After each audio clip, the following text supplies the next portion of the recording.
Name of the game? Move the money from your client's pocket into your pocket.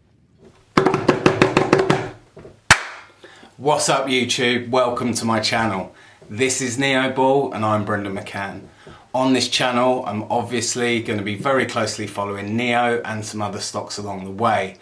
Now if you are new to the channel, I suggest you go back and watch my first video because it does explain my position on Neo and why I'm so bullish. But for today's video we're going to go through a bit of news and then obviously go through the deliveries for September. Now what a week we've had. We've soared from $19 when I done my last video just a week ago all the way up to $22.59. It's been record breaking. It's been amazing. And actually my last video I done 2 days too soon. If I just waited a couple of days I'd have hit it right on the money, but there you go. I knew it! At this juncture I need to tell you I am not a financial advisor. Anything in this video is just my personal opinion and not to be taken as financial advice.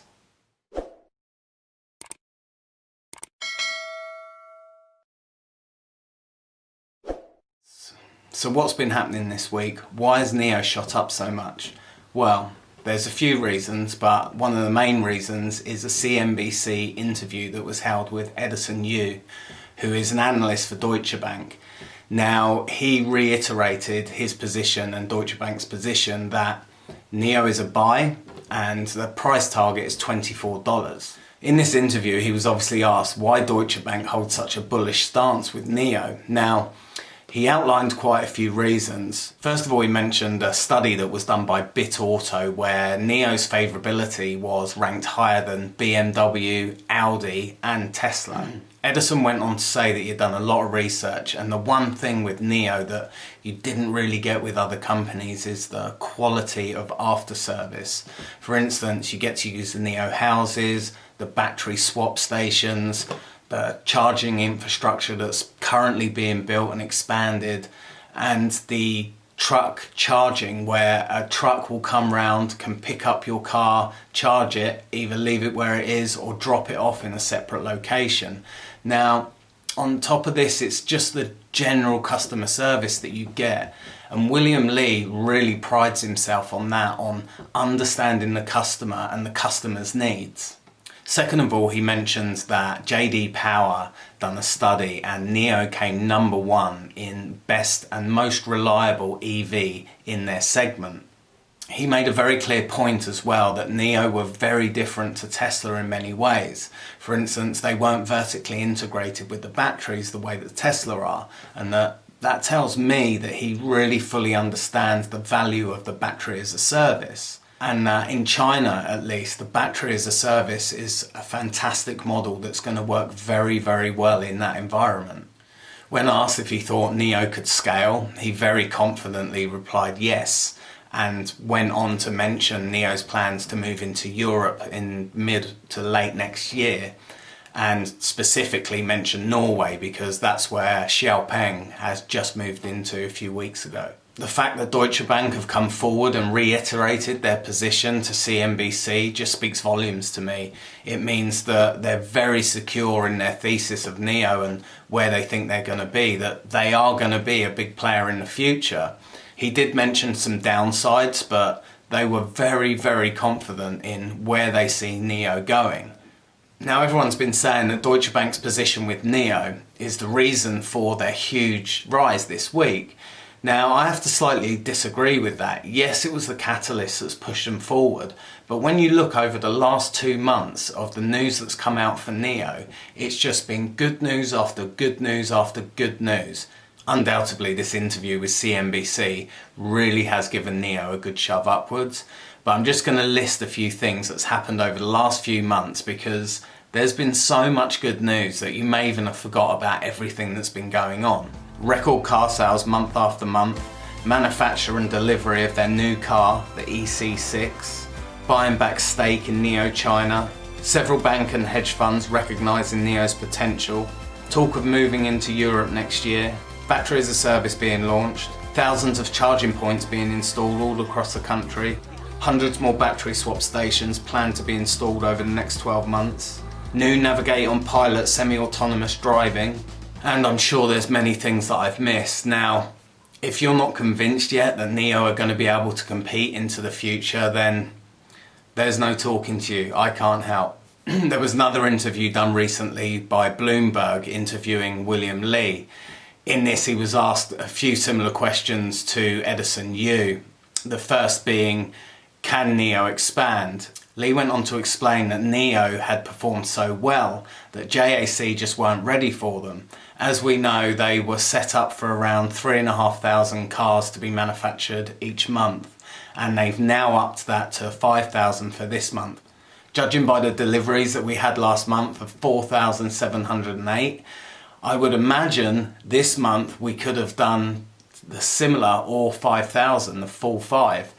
However, someone did remind me in the comments on one of my last videos that in China there is a holiday in October, so it's probably going to affect the sales, or the deliveries should I say. But if we can hit around 4,500, it's still absolutely fantastic. One of the things I really liked in the interview, that when Lee was asked about Tesla on a few occasions, he never really put himself up against Tesla. So he's basically saying, this is the business plan I have, this is how I'm moving forward, I'm not here to run about and chase after Tesla.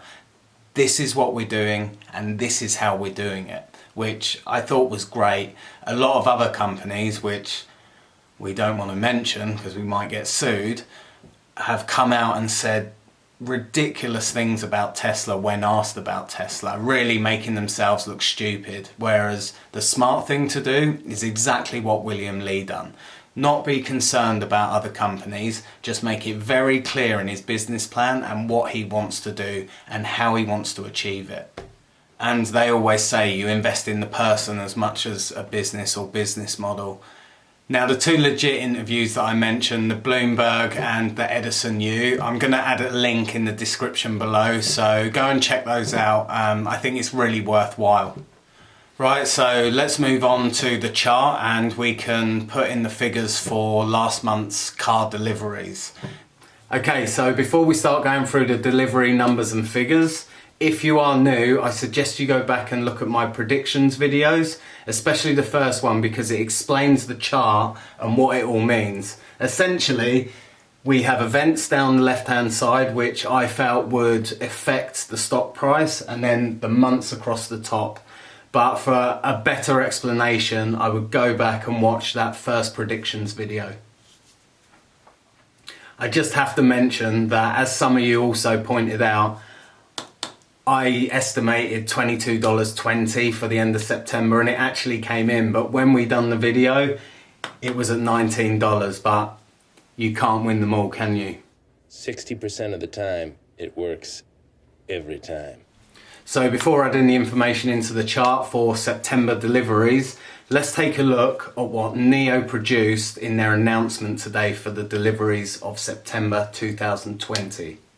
Okay, so as you can see, NIO delivered 4,708 vehicles in September 2020, an increase of 133.2% year over year.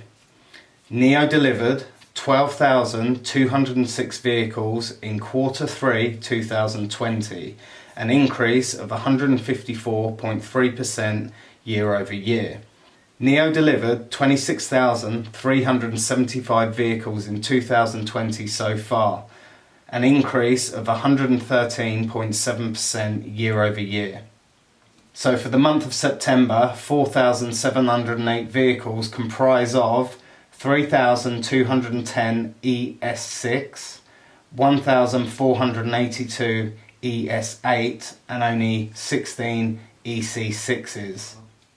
4,708 vehicles in the month of September. Wow, I'm blown away. I don't know about you guys, but I couldn't be happier. I am really happy to be proven wrong. I said 4,200 plus. So in that box there, I'm going to add in 4,708 for deliveries in September, reported in October.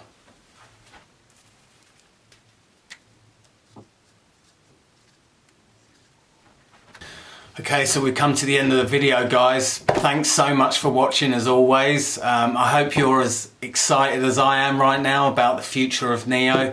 Everything is, as they say, going swimmingly. If you haven't done so already, please don't forget to like and subscribe because it really does help out the channel. And again, I really want to thank all the people that subscribed.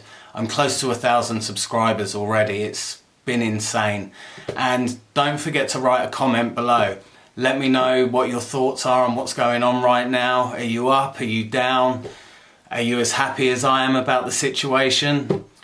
And finally, I'll just end with saying, be careful out there at the moment with your investments, guys. The market is incredibly volatile at the moment. I mean, we have the November elections coming up.